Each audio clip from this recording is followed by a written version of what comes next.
All right, let's dive right in. Today, we're going to crack open one of the most game-changing comics ever made and follow this wild philosophical thread that connects a modern superhero story all the way back to some classic German literature. It's a fascinating ride. I teach you the Superman. Man is something to be surpassed. Whoa, that's a pretty heavy line, right? It's from the 19th century philosopher Friedrich Nietzsche, and it's an idea that will echo through our entire story today. So you're probably asking, what in the world does this old school philosopher have to do with a superhero? Well, the answer is way more surprising than you might think. Let's get into it. To start this whole thing off, we've got to go back to 1982, to a comic by the legendary Alan Moore called Miracle Man. Now, Moore's big idea was to completely take apart the superhero myth, and he did it by starting with a character whose best days were, a distant memory. So you've got this guy, Michael Moran. He's just a regular, middle-aged dude, but he's haunted by these weird dreams of flying. Then one day, a single forgotten word, Kimota, changes everything. And just like that, his superhero self comes roaring back to life. But here's the shocker he uncovers. His entire Golden Age past, it was all a complete and total lie, a fake memory implanted in his mind. Okay, so if it was all a fake, where did these insane powers actually come from? Well, the truth leads back to this top-secret British government experiment. And get this, the name they picked for it was Project Zarathustra. That is not a coincidence. Nope, it is a massive clue, pointing us directly to the philosophy at the heart of this entire story. Zarathustra, right?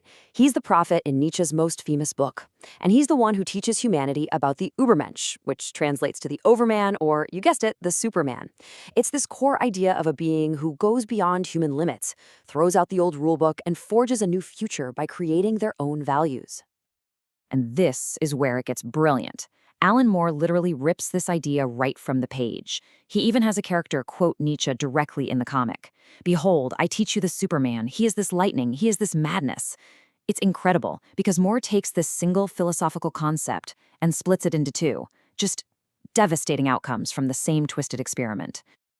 So on one hand, you've got Miracle Man. He's the lightning. He's the constructive force, the one who wants to build a new world, to create new values from the ashes. But then, on the other side, you have his old sidekick, Kid Miracle Man. He is the madness, just a pure sociopath whose only desire is power for the sake of destruction. But hang on, where did Nietzsche even get this idea, this big cosmic test for humanity's potential? Well, it turns out he was standing on the shoulders of a giant. To really get the Übermensch, we have to go back even further, like another 80 years, to a famous story about a deal with the devil. Yeah. This whole idea of a cosmic bet over humanity's soul, it's a huge deal in German literature, and the poster child for it is Goethe's absolute masterpiece, Faust. The play famously kicks off with a prologue in heaven, where the demon Mephistopheles bets the Lord himself that he can corrupt God's favorite scholar on earth. You can see the parallels so clearly right here. In Faust, the wager is over just one guy's soul, a really ambitious, striving scholar. But in Zarathustra, Nietzsche just blows it up to a cosmic scale. The bet is now over all of humanity and whether we have what it takes to overcome ourselves. It's the same basic test, just way, way bigger. This whole test is perfectly laid out in this one incredible scene in Zarathustra. The prophet comes down from his mountain and sees a tightrope walker who's basically a symbol for anyone trying to evolve from a regular person into an Übermensch. But the crowd just wants a show. A jester makes fun of the walker and he falls and dies. This failure is a huge moment for Zarathustra. He realizes his message isn't for the crowd. It's for the few fellow creators who are brave enough to risk the fall. So while Zarathustra was looking for a few brave souls, a few fellow creators, Miracle Man finds himself totally alone. After he defeats his enemies, he's the only one left with the power to walk that tightrope.